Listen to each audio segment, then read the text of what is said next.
আগে আমাদের চিন্তা করতে হবে যে মশক প্রজননের জায়গাগুলি ধ্বংস করতে হবে যাতে মশা জন্মগ্রহণ করতে না পারে। এইটা হবে ১ নম্বর কাজ, যাতে আমরা এটাকে থামাতে পারি। যতক্ষণ পর্যন্ত না আপনি জনগণকে সম্পৃক্ত করতে না পারবেন, মানে আমি নিজে সম্পৃক্ত না হব, ততক্ষণ পর্যন্ত এটা কোনোভাবেই নিয়ন্ত্রণ করা সম্ভব না। প্রতিটি ওয়ার্ডে কমিশনার আছে, সেই কমিশনারের কিন্তু একটা মূল দায়িত্ব এই জিনিসটা, মশক নিধনটা।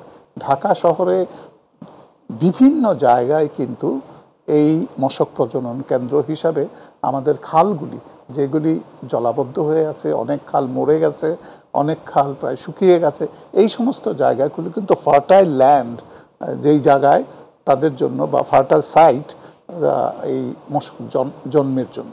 এবং সুতরাং বাড়ছে, এবং বাড়ার ফলে যেটা হচ্ছে এটা যে ট্রান্সমিট করতেছে মানুষের মধ্যে, এরা যখন সংখ্যায় বাড়বে তখন তারা তো মানুষকে কামড়াতে যাবে, এবং কারণ তাদের একটা খাদ্য তো আমাদের রক্ত, তাই না?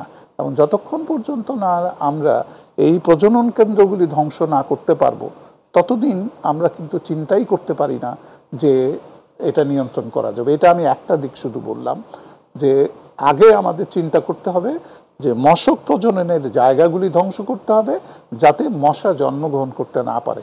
এইটা হবে ১ নম্বর কাজ, যাতে আমরা এটাকে থামাতে পারি। খালগুলিকে আমরা খনন করে এইগুলিকে পানি নিঃসরণের ব্যবস্থাটা যদি আমরা করতে পারি, যে নদীর পানিতে চলে যাবে, আবার নদীর পানিতে আসবে, সাধারণত যেটা হয়, সেটা যদি আমরা করতে পারি খালগুলি খনন করে, তাহলে সবচেয়ে উত্তম উপায় হবে যে মশক প্রজনন কেন্দ্রগুলি নষ্ট হবে। আরেকটা যেটা, সেটা আমরা করতে পারি যে জলাবদ্ধ জায়গা কোনগুলি, সেগুলিতে জনগণকে সম্পৃক্ত করতে হবে। বিশ্ব স্বাস্থ্য সংস্থা একটা কথা বলে, সেটা হলো জনগণকে সচেতন করা এবং জনগণকে এটার সাথে সংশ্লিষ্ট করা। কিন্তু আমরা মশক নিধনের বেলায় আমরা যেটা দেখি, সেটা হলো শহরের মধ্যে যেটা দেখি সেটা হলো মশক নিধনের জন্য কিন্তু ঔষধ ছড়ানো হচ্ছে। ঠিক আছে, এটা মিউনিসিপ্যাল কর্পোরেশন তাদের একটা দায়িত্ব নিয়ে এই কাজটা করতেছে, কিন্তু আমরা জনগণ কি সম্পৃক্ত হয়েছি? আমরা কি কেউ সেই তাদেরকে বলেছি যে এখানে আসেন, এখানে ওষুধ ছড়ান, আমার ঘরে আসেন, আমার ঘরে ছড়ান ওষুধ? এটা হলো জনসম্পৃক্ততা।